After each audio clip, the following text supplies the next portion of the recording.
الحمد لله نحمده ونستعينه ونستغفره ونؤمن به ونتوكل عليه ونعوذ بالله من شرور أنفسنا ومن سيئات أعمالنا من يهده الله فلا مضل له ومن يضلله فلا هادي له ونشهد أن لا إله إلا الله وحده لا شريك له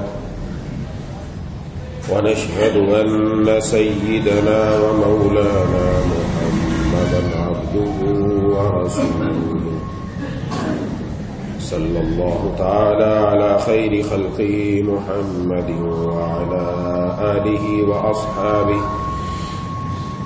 ومن تبعهم بإحسان إلى يوم القيامة أما بعد فأعوذ بالله من الشيطان الرجيم بسم الله الرحمن الرحيم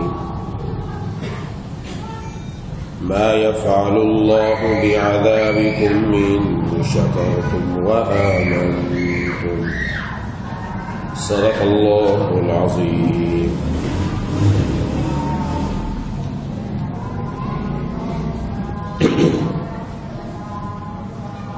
میرے دوستوں ساتھیوں،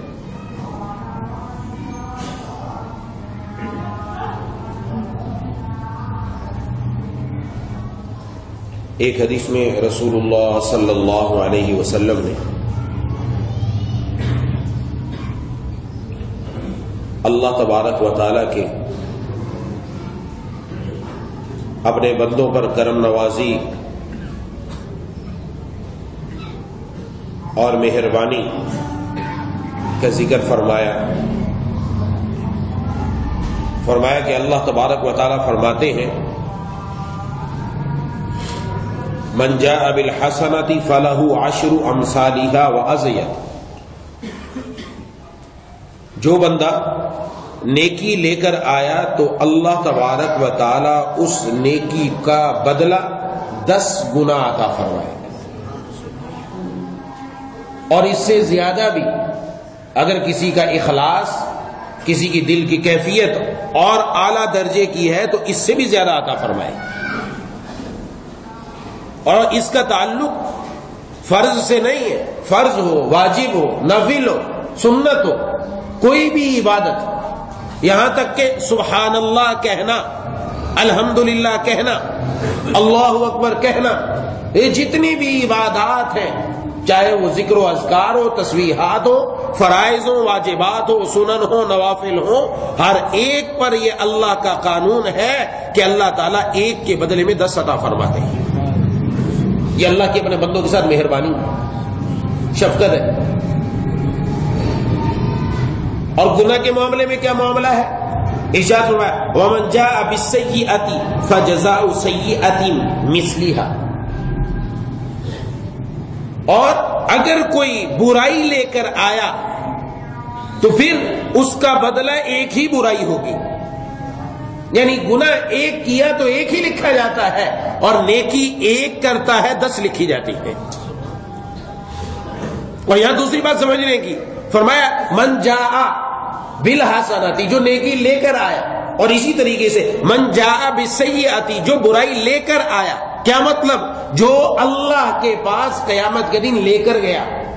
یہ نہیں کہا کہ جو نیکی کر کے آیا، نیکی کر لینا جہاں پر یہ اہم ذمہ داری ہے، وہاں پر ذمہ داری یہ ہے نیکی کرنے کے بعد اس کو محفوظ بھی کرنا ہے، تاکہ مرتے دم تک وہ نیکی ہمارے پاس رہے. اور جب مرتے دم تک ہوگی وہ نیکی تو وہ نیکی ہم اللہ کے پاس لے کر جائیں.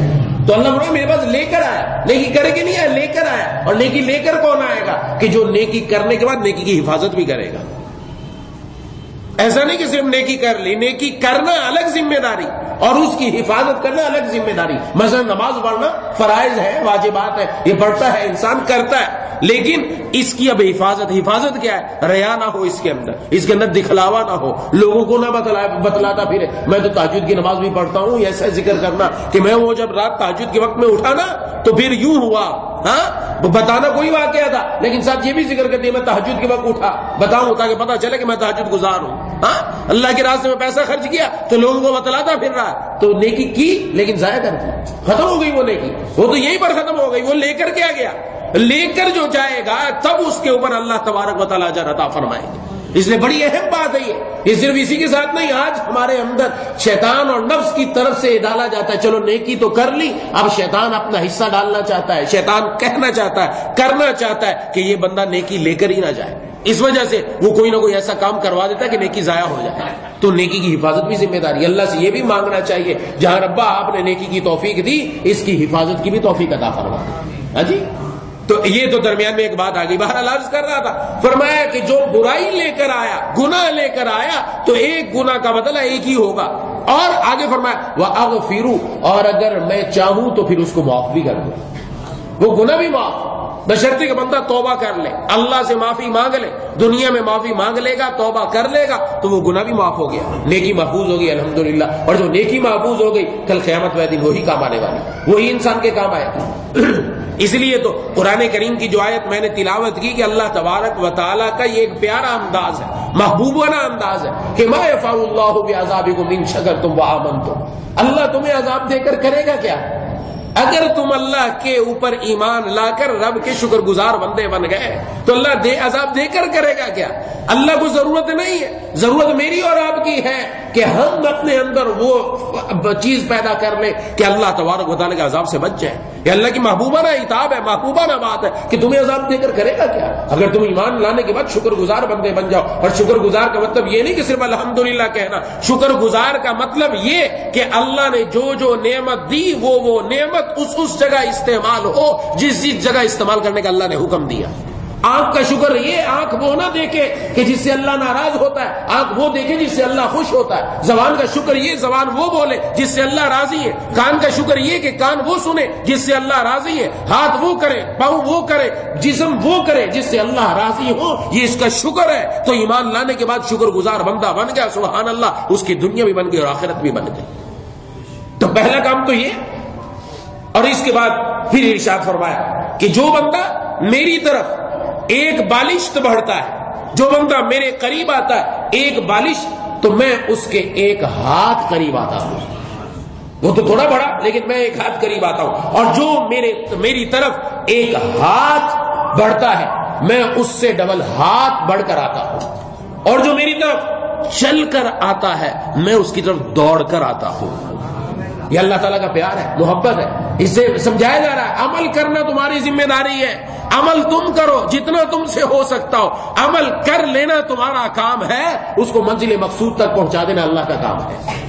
آج تو بندہ عمل کرنے کے لیے تیار نہیں ہے، ذہن میں بٹھا لیتے ہیں کہ بس ٹھیک ہے جی اللہ تعالیٰ معاف کر دیں گے، بس ٹھیک ہے گھر میں بیٹھے رہو، تو اللہ تعالیٰ رزاق بھی تو ہے، رزق بھی تو دے گا۔ رزق کمانے کے لیے صبح سے شام تک نکلنے کی کیا ضرورت ہے، اتنی تگ و دو کی کیا ضرورت ہے، نوکریاں ڈھونڈنے کی کیا ضرورت ہے، صبح شام لگانے کی کیا ضرورت ہے، دکانیں کھولنے کی کیا ضرورت ہے، گھر میں بیٹھا رہنا، رزق ملے گا وہیں پر۔ اس کے لیے سمجھتا ہے اسباب اختیار کروں گا تب رزق ملے گا، اس کے لیے بھاگ دوڑ کروں گا تب رزق ملے گا۔ اللہ بھی ضرور معاف کرے گا جب اس کے لیے بھاگ دوڑ کرے گا، جب اس کے لیے بھاگ کر اس کی طرف جائے گا، جب دوڑ کر اس کی طرف جائے گا، جب اس کے رب کے در پر آئے گا، جب اس کے سامنے اپنا سر رکھے گا، جب اس کے سامنے ندامت کا اظہار کرے گا، جب اس کے سامنے جا کر اپنی آنکھوں سے آنسو نکال کر اپنے رب کو منائے گا، تب یقیناً وہ تمام گناہ معاف کر دے گا، یقیناً معاف کرے گا۔ لیکن شرط تو ہے اپنی طرف سے جانا، عمل کرنا یہ ضروری ہے، اور آج ہم عمل کرنے کے لیے تیار نہیں ہوتے۔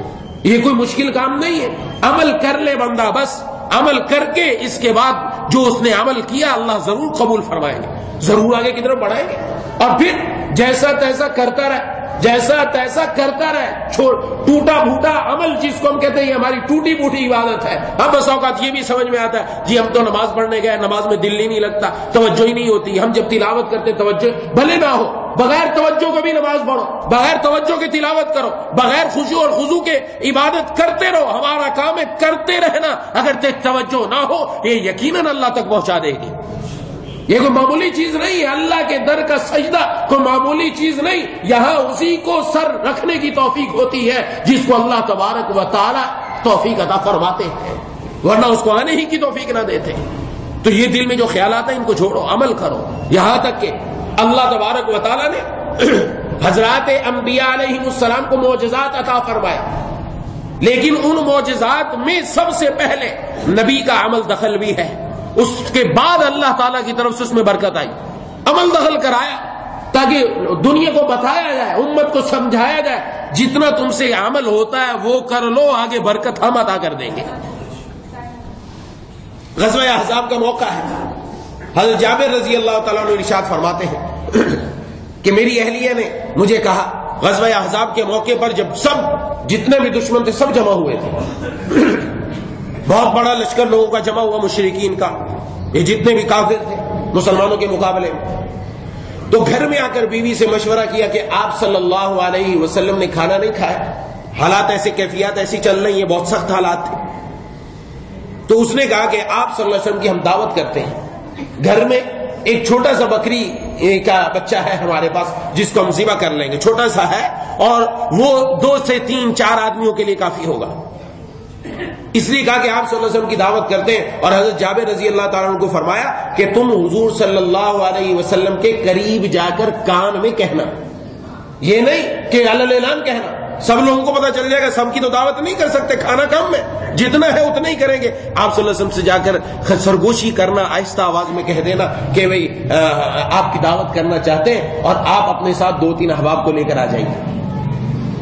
حضرت جابر رضی اللہ تعالیٰ فرماتے میں گیا اور آپ صلی اللہ علیہ وسلم کے قریب جا کر میں نے عرض کیا کہ ہم آپ کی دعوت کرنا چاہتے ہیں اور 3-4 احباب لے کر آ جائیں۔ جب میں نے آپ کو دعوت دی تو آپ صلی اللہ علیہ وسلم نے تمام صحابہ کو متوجہ فرما کر اعلان فرمایا کہ جابر نے آج کھانے کی دعوت کی ہے۔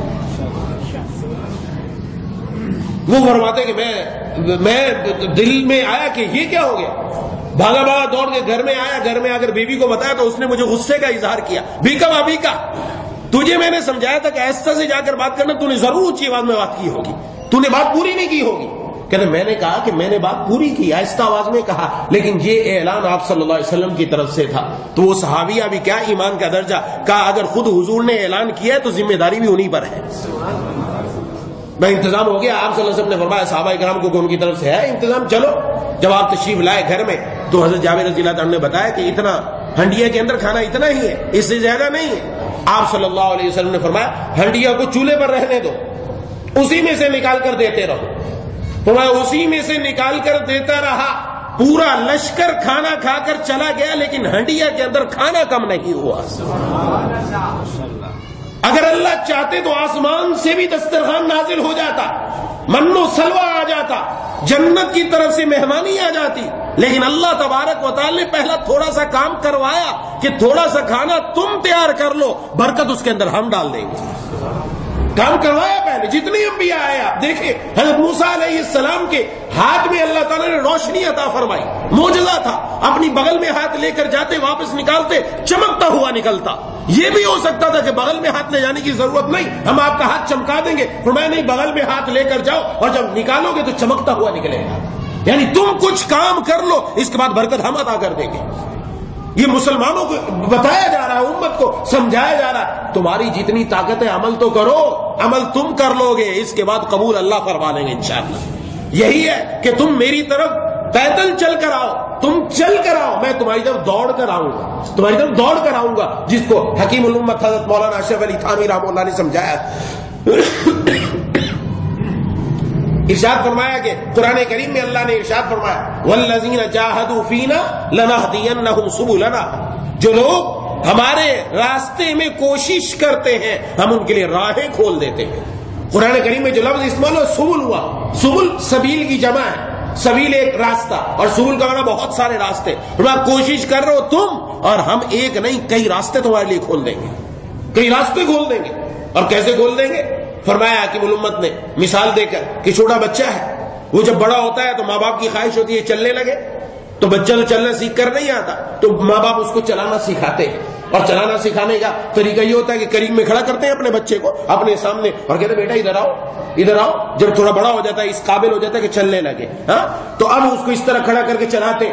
اگر بچہ وہیں کھڑا رہا تو ماں باپ بھی اپنی جگہ پر بیٹھے رہتے ہیں، وہ نہیں حرکت کرتے. اور جیسے بچہ چلتا ہے، ابھی ظاہر ہے ابتدائی قدم ہے، پہلا قدم تو اس نے ٹھیک رکھا، دوسرا قدم رکھا تو ہلنے لگا، لڑکھڑانے لگا، گرنے لگا، تو باپ بھی آگے بڑھتا ہے، ماں بھی آگے بڑھتی، ہاتھ پھیلائے ہوئے ہوتے ہیں، فوراً اپنی آغوش میں لے لیتے ہیں کہیں بچہ نہ گر جائے. فرمایا اللہ اس سے بڑھ کر پیار کرنے والے، بندہ جب رب کی طرف چلتا ہے پہلا قدم صحیح پڑتا ہے، عبادات ہوئی، نماز ہوئی، روزہ ہوا، تلاوت ہوئی، تسبیحات ہوئی، اور دوسرے قدم میں لڑکھڑانے لگا، دائیں بائیں گرنے لگا، اللہ کی رحمت بھاگ کر اس کو اپنی آغوش میں لے لیتی ہے، کیونکہ وہ ماں سے بڑھ کر پیار کرنے والا، وہ ماں سے بڑھ کر پیار کرنے والا کہ اللہ تبارک و تعالیٰ اپنی آغوش رحمت میں اس بندے کو لے لیتے. چلے تو صحیح، عمل تو کرے، اپنی جگہ پر بیٹھا رہے تو پھر نہیں ہوگا. اور اس کی مثال ایسے ہی ہے کہ اگر آپ پنجاب کی طرف سفر کریں یا اندرون سندھ میں بھی سفر کریں، سڑک کے ذریعے سے، سڑک کے دونوں طرف دائیں بائیں اپنی کار کے ذریعے جا رہے ہیں، دائیں بائیں دونوں طرف درخت لگے ہوئے ہیں، اگر آپ دیکھیں گے تو ایسے لگے گا آگے جا کے درخت مل رہے ہیں اور راستہ بند ہو رہا ہے.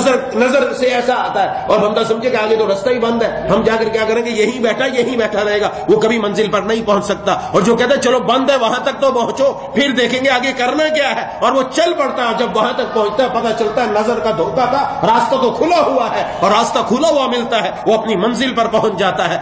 وہ جو بندہ دین سے باہر بیٹھ کر، دور بیٹھ کر دیکھتا ہے بڑا مشکل ہے، بڑا مشکل، آج کہتے ہیں بڑا مشکل ہے، ماحول ایسا ہے، ماحول خراب ہے، ہم کیسے ٹی وی سے بچے، ہم کیسے وی سی آر سے بچے، ہم کیسے موبائل کی گندگی سے بچے، ہم کیسے یوٹیوب سے بچے، ہم کیسے فیس بک سے بچے، ہم کیسے لڑکیوں سے بچے، ہم کیسے گناہوں سے بچے. جی ماحول بڑا خراب ہے، تو ماحول نہیں ہے، اصل ہے بندے کے اندر جو دل کی ہمت ہے. جب طاقت ور بن کر بندہ اللہ کے راستے میں نکلتا ہے تو پھر بندہ ماحول بھی اپنا بنا لیتا ہے. فرمایا شیطان نے جب اللہ کی نافرمانی کی کتنا ماحول اچھا تھا، ہر طرف فرشتے، نورانی مخلوق، اللہ کی عبادت کرنے والے ہر طرف موجود تھے، سارے سجدے میں ہیں، اور ایک تنہا یہ کھڑا ہے اللہ کے سامنے، اس لیے کہ اندر خراب تھا تو ماحول اس کے اوپر اثر انداز نہیں ہو سکا. تب بھی اتنی اچھے ماحول کے اندر بھی یہ اللہ کی نافرمانی کر گیا. ایسا اگر ماحول کا اثر ہوتا تو یہ اللہ کے سامنے یہ بھی جھک جاتا، یہ کوئی نہیں جھکا، اندر خرابی تھی. جب سورج نکلتا ہے آسمان کے اوپر دیکھو کتنے اربوں قدموں، نہ جانے کتنے ستارے ہیں، کتنے ستارے. سورج نکلتا ہے تو کوئی ستارہ نظر نہیں آتا، سورج اپنی شان میں الگ نکلتا ہے. جو بندہ اللہ کے راستے میں چلتا ہے تو وہ سورج بن جاتا ہے، دنیا کے سارے ستارے اس کے سامنے چھپ جاتے ہیں. پھر وہ اللہ کے راستے کا شیر ہوتا ہے. قدم بڑھا کر تو دیکھے، عمل کر کے تو دیکھے، ہمت کر کے تو دیکھے. آج کے دور میں بھی اللہ کا پیارا بننا آسان ہے. جو آسان سمجھو تو آسانیاں ہے، جو دشوار سمجھو تو دشواریاں ہے. اور اگر کوئی بندہ اپنے اوپر یہ کہہ لے کہ نہیں میں تو نہیں کر سکتا، نہیں ہو سکتا، تو پھر کبھی بھی وہ نہیں کر سکتا. نہیں، اٹھنا پڑے گا، ہمت کرنی پڑے گی، قدم بڑھانا پڑے گا. قدم جو بڑھا دے گا ضرور اللہ تک پہنچ جائے گا. حضرت حامد رحمہ اللہ نے لکھا اللہ کا راستہ وہ واحد راستہ ہے، یہ وہ واحد راستہ ہے کہ اس راستے پر چلنے والا کبھی ناکام نہیں ہوتا، کبھی نامراد نہیں ہوتا. دنیا میں بہت سارے راستے ہیں، بہت سارے بچے نوجوانوں کے دل میں خواہش ہوتی ہے ہم ڈاکٹر بن جائیں، اس لیے وہ پڑھتے پڑھتے آخر کار میڈیکل کالج میں داخلہ لیتے ہیں. کسی کو میڈیکل کالج میں داخلہ ملتا ہے، کسی کو نہیں ملتا، اور جن کو مل جاتا ہے وہ بھی سارے ڈاکٹر نہیں بنتے، کچھ بن جاتے ہیں، کچھ نہیں بنتے. کچھ انجینئر بننا چاہتے ہیں، وہ اس طرف راستہ اختیار کرتے ہیں، انجینئر یونیورسٹی کے اندر چلے جاتے ہیں، وہاں جا کے پڑھتے، لیکن سب انجینئر نہیں بنتے، کچھ بن جاتے ہیں، کچھ آ جاتے ہیں. لیکن اللہ کا راستہ وہ ہے یہاں جوان چلے، یہاں بوڑھا چلے، یہاں مرد چلے، یہاں عورت چلے، یہاں کمزور چلے یا طاقتور چلے، جو بھی چلتا ہے اللہ کے راستے میں ضرور اللہ تک پہنچ جاتا ہے.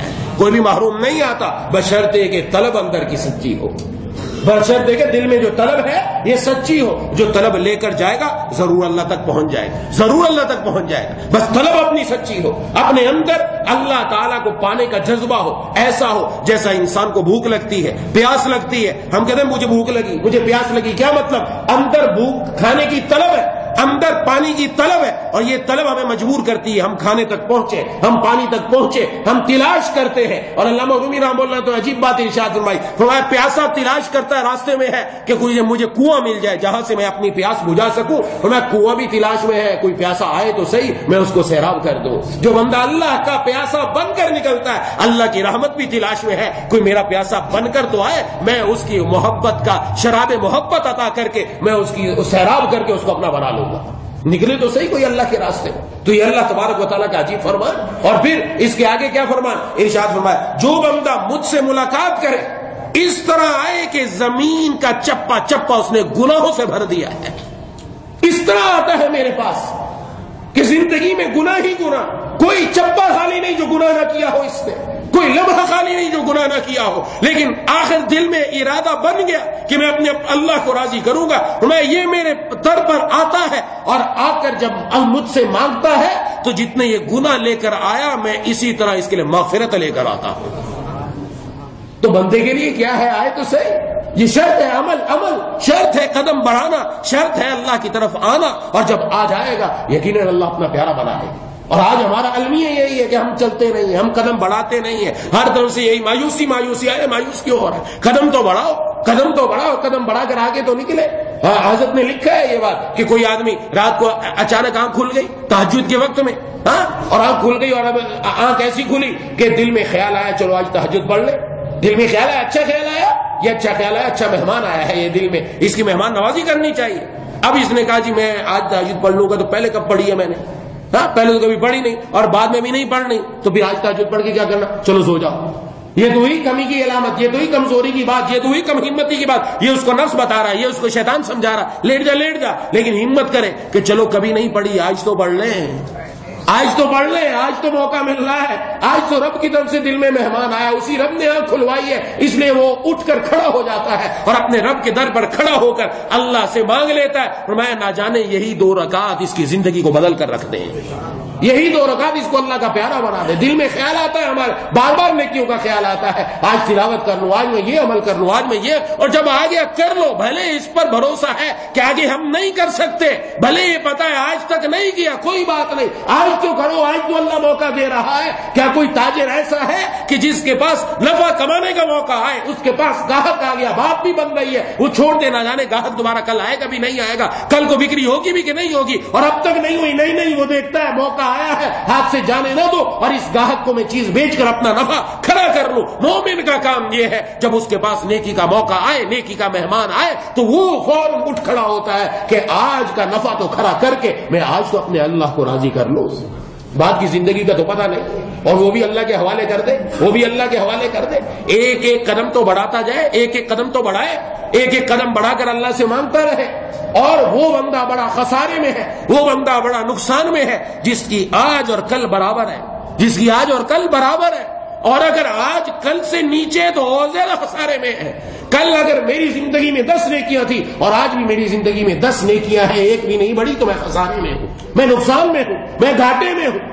دعا سکھلائی کہ دعا مانگو اللہ تعالیٰ سے, یا اللہ میرا آج کا دن میرے کل گزرے ہوئے سے بہتر بنا دے, اور میری کل آنے والی میرے آج سے بھی بہتر بنا دے. وہ بہتر کیسے ہوگی؟ قدم بڑھانا پڑے گا نا. اپنی زندگی میں کتنے گناہ ہیں جو ہم کر رہے ہیں, اس کی لسٹ بنا لیں, اس کو دیکھ لیں, میں صبح سے شام تک کن گناہوں میں مبتلا ہوں اور کن کو چھوڑ سکتا ہوں, چھوڑنا شروع کر دے, ایک چھوڑتا رہے, ایک کم کرتا رہے, ہر دن ایک گناہ نکلتا جائے گا, اور ایک دن زندگی وہ آئے گی کہ زندگی میں کوئی گناہ بھی باقی نہ رہے. قدم تو بڑھائے, یا قدم بڑھانا شرط ہے. کرنے والے کام کرنے سے ہوتے ہیں, سوچنے سے نہیں ہوتے. قدم بڑھانا شرط ہے. جو بعض ایسے گناہ خام ہم کر رہے ہیں, بعض ایسے گناہ چلو جن میں معاشرہ سامنے آ رہا ہے وہاں ہمیں ہمت کرنی پڑے گی, پہلے ان کو تو چھوڑنا شروع کرو, انشاءاللہ اللہ ان کی بھی توفیق دے دے گی, ان سے بھی بچ جاؤ. اس لیے محی سننا حضرت اقدس حضرت مولانا شاہ رحمہ اللہ صاحب رحمہ اللہ فرمایا کرتے تھے کہ آسان سنتوں پر عمل کر لیا کر. آسان سنتیں کون سی ہیں؟ فرمایا ایک سنت یہ, ہر نماز کے بعد 33 مرتبہ سبحان اللہ, 33 مرتبہ الحمدللہ, 34 مرتبہ اللہ اکبر. اس کے پڑھنے میں کیا وقت لگتا ہے؟ پیسہ خرچ ہوتا ہے؟ ہاں جی اس کے اندر بڑی ہمت کرنی پڑتی, کچھ کرنا پڑتا ہے کیا؟ کچھ بھی نہیں کرنا پڑتا. کتنے 5 منٹ کی بھی بات نہیں ہے, 5 منٹ کی بھی بات نہیں ہے. اس سنت پر عمل کر لو کہ ہر نماز, فرض نماز کے بعد جس کے بعد سنتیں نہیں ہے, جس کے بعد سنتیں پڑھ کر 33 مرتبہ سبحان اللہ پڑھ لو, 33 مرتبہ الحمدللہ, 34 مرتبہ اللہ اکبر پڑھ لو, یہ پڑھ لو. ایک یہ سنت پر عمل کر لیا, ایک یہ سنت ہے. اور دوسری سنت, ہر اچھا کام دائیں طرف سے, ہر گھٹیا کام بائیں طرف سے. مسجد سے باہر نکلنا ہے, باہر کی جگہ بنسبت مسجد کے بری ہے, برا بایاں باؤں باہر نکالو. گھر میں داخل ہونا ہے, دائیں باؤں گھر میں داخل کرو. گھر باہر کی نسبت اچھا ہے, گھر سے باہر آنا ہے, باہر کی جگہ گھر کی بنسبت بری ہے, اس لیے باہر بایاں باؤں نکالو. مسجد میں آنا ہے, مسجد سب سے اچھی جگہ ہے, دائیں باؤں اندر داخل کرو. ہر اچھا کام دائیں طرف سے, ہر گھٹیا کام بائیں طرف سے, یہ کر لے. اور چلتے پھرتے کوئی بھی مسلمان ملے اس کو السلام علیکم, اس کو السلام علیکم ورحمۃ اللہ وبرکاتہ.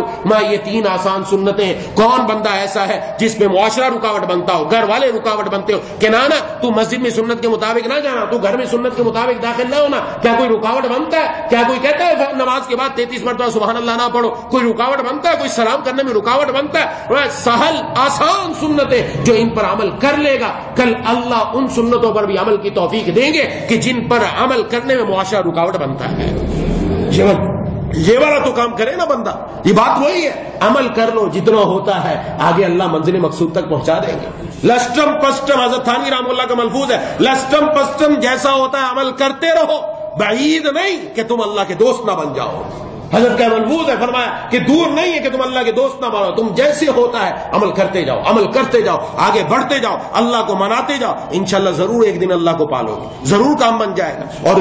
اور پھر آگے تو قاعدہ بتا دیا, میری طرف اگر تم آتے ہو گناہوں کو لے کر, آ کے توبہ کر لو, آ کر معافی مانگ لو, آ کر مجھ سے اپنے گناہوں پر آہذاری کر لو. بس ادھر جو بندہ اللہ کے سامنے آ کر آہذاری کرتا ہے, اشکباری کرتا ہے, بے قراری دکھاتا ہے, اس کو اللہ کی یاری نصیب ہو جاتی ہے, وہ اللہ کا دوست بن جاتا ہے. اللہ اس کو اپنے پیاروں میں شامل فرما لیتے ہیں. ڈھیر کسی کی بھی نہیں, ہر بندہ ہم میں سے, ہر مسلمان ہر وقت وہ اگر چاہے اللہ کا دوست بننا بن سکتا ہے, آج بھی بن سکتا ہے. بھلے پیچھے زندگی میں ہزاروں گناہ ہیں, لاکھوں کروڑوں گناہ کتنے بھی ہوں, لیکن آ جائے اللہ کے در پر اور آ کر اللہ کے سامنے عرض کر دے. اس لیے بس اب بات یہ ہے, خلاصہ یہ, ایک عمل کرو, ایک عمل کرو جہاں تک ہو سکتا ہے, اور نمبر 2 دعا کر لے اللہ تبارک و تعالیٰ سے, جیسے حضرت یوسف علیہ السلام نے فرمایا جہاں تک طاقت تھی بھاگ کر دروازے تک پہنچے کہ جہاں تک میرا کام ہو سکتا ہے وہ تو کروں. دروازے تک تو پہنچ گئے, پتہ ہے بند ہے, لیکن تالے ٹوٹتے چلے گئے اور دروازے کھلتے چلے گئے. اسی طرح ہمارے راستے میں جو کچھ آ رہے ہیں, بظاہر راستہ بند نظر آتا ہے, بظاہر مشکل نظر آتی ہے, اس تک پہنچے تو صحیح,